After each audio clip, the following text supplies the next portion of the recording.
نسائے عالمین سے حضرت مریم کافی ہے، حضرت خدیجہ کافی ہیں، حضرت فاطمہ رضی اللہ تعالی عنہا کافی ہیں۔ اب حسب کا لفظ بولا ہے، وہی حسبنا اللہ والا حسب جو ہے وہ موجود ہے، اور یہاں پر اس مفہوم کو واضح کیا جا رہا ہے کہ جس نے خواتین کے فضائل دیکھنے ہو یہ نام کافی ہے، جس نے خواتین کی عظمت دیکھنی ہو یہ نام کافی ہے، جس نے خواتین کا مرتبہ دیکھنا ہو یہ موجودہ مذکورہ نام والی خواتین جو ہیں وہ اس سلسلہ میں ان کے نام کافی ہیں۔ ایسے ہی سید عالم نور مجسم شفیع معظم صلی اللہ علیہ وسلم فرمانے لگے حسب ابن آدم، آدمی کے لیے کافی ہے کیا لقیمات یقمن صلبہ، چند لقمے جو اس کی پشت سیدھی رکھیں، یعنی روٹی کے چند لقمے، اس پر بھی حسب کا لفظ بولا گیا، اپنی اپنی کیفیت اپنے اپنے درجے میں یہ بھی حسب ہے۔ تمہارے لیے فرمایا روٹی کے چند لقمے کافی ہیں، کھا لو تو پشت سیدھی رہے، نہ کھاؤ تو ٹیڑھے ہو جاؤ گے۔ اب جہاں نبی علیہ السلام کے فرمان میں روٹی کے لقمے پر حسب کا لفظ بولنا جائز ہوا تو پتہ چلا حسبنا اللہ کا مفہوم یہ ہے اللہ خود بھی کافی ہے اور اس کی دی ہوئی روٹی کا لقمہ بھی کافی ہے۔ یہ مفہوم ہے تو دین ہے۔ دوسرے لوگ اندرونی طور پر اس چیز کو مان چکے ہیں، ان کا گزارا اس کے بغیر نہیں، ظاہر میں جو کچھ کہتے رہیں۔ اگر یہ اندر باہر سے نعرہ ہوتا حسبنا اللہ تو پھر تزکیہ کورس میں بندوں کو لانے کے لیے ٹی وی سیٹ دینے کی ضرورت نہ پڑتی۔ کیا ضرورت پڑی تھی انعام دینے کی؟ اور رب کا انعام کافی ہے، رب کا انعام کافی ہے۔ بھٹی میرج ہال میں آنے والوں روزانہ ٹی وی سیٹ کے لالچ میں نہیں، رب کا انعام کافی ہے۔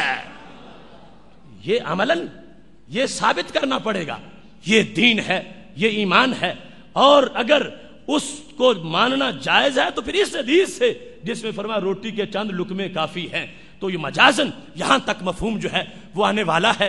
محتشم سامعین حضرات، یہ اختصار تھا جس کا ابھی اظہار ہوا، اور یہ آپ جانتے ہیں کہ یہ مضمون ہمارا اس کے جو ثمرات اور اس کی انشاءاللہ تاثیر دیر پا ہوگی۔ ابھی جو ہمارا بھرپور اجتماع ہے وہ آئندہ جمعۃ المبارک کو منعقد ہونے والا ہے، جس میں موضوع ہے اسلام ہم تیرے ہیں، اور ہر شخص پہ لازمی ہے کہ کم از کم 10 بندوں تک یہ دعوت پہنچائے۔ وہ باہر دعوت نامے بھی آپ کو مل جائیں گے، اور وہاں ہی نہیں، آخری پروگرام ابھی چند دن ایام معدودات باقی رہ گئے ہیں، اور پھر یہ بہار پتہ نہیں ملے یا نہ ملے۔ کل بہت ہی اہم فقہی موضوع ہے آرڈر پر چیزیں تیار کرنے کے شرعی احکام، وہ بھی ہمارے سامنے ایک سلسلہ ہے، اور اس کی تفصیل اور جتنے موضوعات ہیں بڑے اہم ہیں۔ میں اپنی گفتگو ختم کرنے سے پہلے جو کچھ میں نے بیان کیا اس کے لحاظ سے اپنی روح کی گواہی کو ضروری سمجھتا ہوں، اور اپنی آخری سانس تک اس فکر پر پیرا دینے کی سعادت مجھے رب عطا کرے۔ انشاءاللہ پیرا دوں گا، اور میں نے حق جانتے ہوئے، حق سمجھتے ہوئے حق بیان کر دیا ہے، اور جہاں بھی کسی کو شک ہوگا انشاءاللہ حق ہم ثابت کریں گے۔ کیوں؟ لٹک جانا تو آتا ہے، اٹک جانا نہیں آتا، کسی کے روب سے پیچھے دبک جانا نہیں آتا۔ میں غنچہ ہوں جو کھل جائے نسیم میں ہر میں کعبہ میں، مجھے ایوان شاہی میں چٹک جانا نہیں آتا۔ رہے طیبہ میں کر لیں گے ہو جتنی آبلا پائی، نجد دیوبند کے رستوں میں بھٹک جانا نہیں آتا۔ رہے طیبہ میں کر لیں گے ہو جتنی آبلا پائی، نجد دیوبند کے رستوں میں بھٹک جانا نہیں آتا۔ گزر اوقات کر لیں گے کسی بھی پیڑ کے نیچے، مگر گستاخ نگری میں پھٹک جانا نہیں آتا۔ ہم وہ نہیں ہیں جو کبھی کسی کے چرنے میں چلے جائیں، محرم میں کسی چرنے میں، بعد میں کسی چرنے میں نہیں۔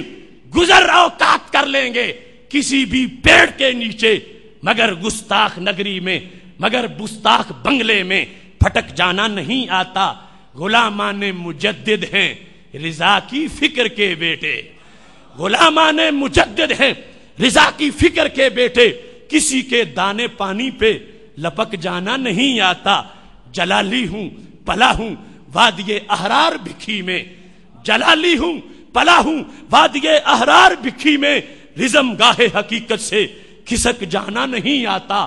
شاہ بغداد کے سائے میں نے آبرو پائی، مجھے خالی تسنوں سے چمک جانا نہیں آتا، علم میں پختگی پائی محمد کی عطا سے ہے، سوائے فکر نورانی دمک جانا نہیں آتا۔